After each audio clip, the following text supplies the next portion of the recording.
Hi friends, লিপি চলে এসেছি লিপিস কিছু কিছু থেকে। ভাবছো বিছনায় বসে আছে কেন? আমার এইভাবেই বসে কাটতে হয়, নিচে বসতে পারি না, ওপরে বসেই আমাকে করতে হবে, হয় এই বিছনায় নয় ওই বিছনায়। তো রাত্রে শোয়ার সময় চাদরটা চেঞ্জ করে দেওয়া হয়। তো এখন আমি করে করে রাখছি, কালকে বৃহস্পতিবার কিছু রান্না করে রাখছি, নইলে কাল বৃহস্পতিবারে পুজো থাকে, রান্না সব কিছু। তারপরে তোমাদের দাদাভাই বেরোবে, তাড়াতাড়ি করে রান্না করতে হবে, ওই জন্য কিছুটা এগিয়ে রাখছি। এখন আমি একসাথে সব কিছু পারি না আগের মতো, মানে যদি জোর করে করি খুব যন্ত্রণা হয়, তাই যে কোনো একটা দিক মানে অফ করতে হয়। অফ করলে তো হবে না, করবে কি, তাই জন্য রাত্রিরে করে রাখবো। তো হবে মাছের ডিমের তরকারি, আর রাতে খাওয়ার জন্য আলু পেঁয়াজ দিয়ে একটা তরকারি হবে, সেটাই আমি এখন কাটাকুটি করছি। তো ভাবলাম ভিডিওটা এখন থেকে শুরু করে দিই, কারণ ভিডিও ঠিক টাইমে দেওয়া হয়নি কিছুদিন বলে ভিউজ অনেক কমে গেছে। এটা নিয়মই, যদি আমি পরপর ভিডিও না দিই তাহলে রিচ ডাউন হয়ে যায়। তো সেটা আমার ক্ষেত্রেও হয়েছে। তো কিছু করার ছিল না আমার, আমি তখন সেরকমই অসুস্থ ছিলাম, আমি তাই দিতে পারছিলাম না।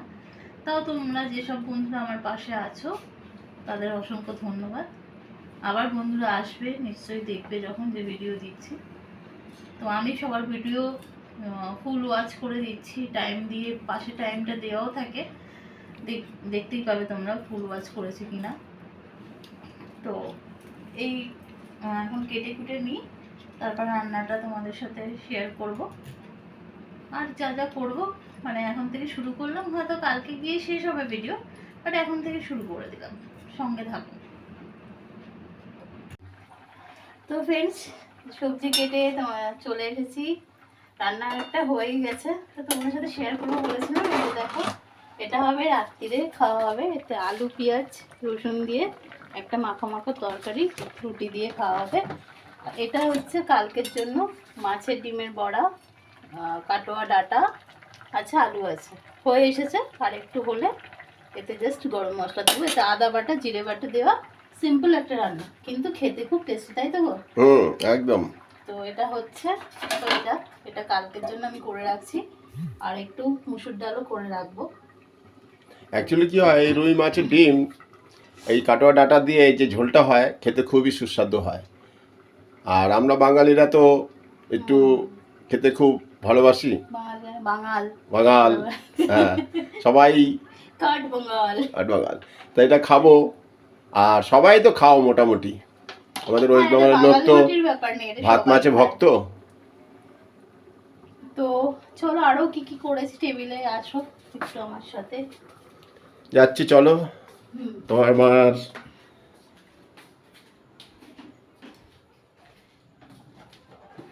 এখানে রাতের তরকারিটা, এখানে রুটি চাপা দেওয়া আছে, এখানে হাতটা একটু ধুয়ে এসে দেখাচ্ছি এটা কি আছে।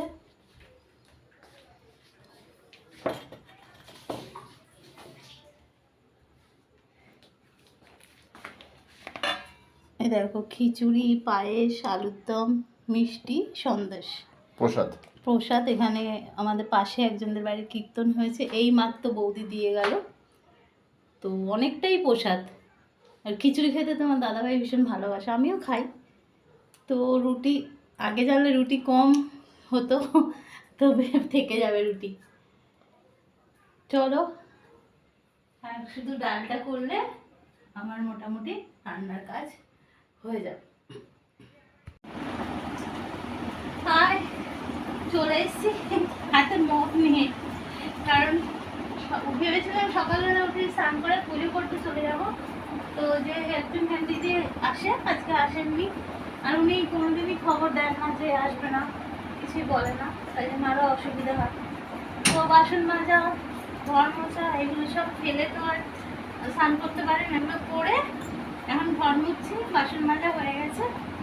দাও তোমাদের দেখাই, এই যে সব বাসন মাজা হয়ে গেছে, বাকি জামা কাপড় মেলা হচ্ছে, এখন এতগুলো রয়েছে, কালকে হাফ মেলেছিলাম বাসন, এগুলো জল ঝরতে দিয়েছি, প্লেট ওখানে রেখেছি, গ্যাস পুছে পরিষ্কার করে ভাতটা বসিয়েছি, ভাত হয়ে গেলে আবার গ্যাস পুছবো। আর এই যে একটা ঘর মোছা হয়েছে, এই ঘরটা মুছছি, মুছবো, স্নান করব, তারপর পুজো দিতে যাব। আর তিন্নিকে আর তোমার দাদা ভাইকে বলেছি আজকে খেয়ে নিতে, কারণ আমার পুজো করে নামতে নামতে অনেক দেরি হয়ে যাবে, তাই জন্য। তো ওরা খেয়ে নেবে, সব রেডি করে রেখে যাব মানে টেবিলে, ওরা খেয়ে নেবে। চলো, তো এক ভাবি এক হয়, ভেবেছিলাম সকালবেলা উঠে স্নান করে পুজো করলেই আমার হয়ে যাবে, অনেক কাজ এগোনো আছে, কিন্তু না, কাজ আরও বেড়ে গেল। তো নিজের ঘরের কাজ নিজেকেই করতে হবে, কিছু করার নেই, শরীর যতই খারাপ থাক যাই থাক। আর বৃহস্পতিবার ঘর না পুষলে ঘর না পুষলে ভালোই লাগে না, সে বৃহস্পতিবার হোক আর এমনি যে কোনো বাড়ি হোক। তো মুছে তারপরে স্নান করে নিয়ে পুজো করি। এখন প্রায় 1:30 বেজে গেছে। চলো, আজকের ব্লগটা এখানেই শেষ করছি।